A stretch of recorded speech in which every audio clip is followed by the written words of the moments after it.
ጠላቶቻቸው ግን ውሃ ሆነ። ምክንያቱስ እግዚአብሔር ተዋጊ ነው።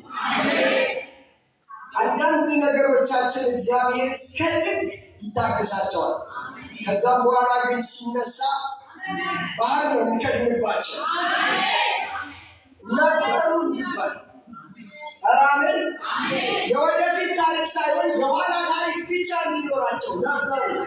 ሰራዊት ነበሩ፣ ሰረገላ ነበራቸው፣ መንኮራኩር ነበራቸው፣ ጦር ነበራቸው። አሁን ግን የለም። አሁን ግን የለው። እስቲ የሉም የሉ።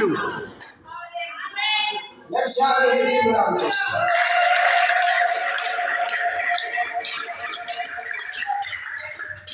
ስለዚህ በዚህ ቀትር ልነግራችሁ የመጣሁት መልእክት እግዚአብሔር ይዋጋል። እግዚአብሔር ይዋጋል። አሜን። ጦር ሰራዊት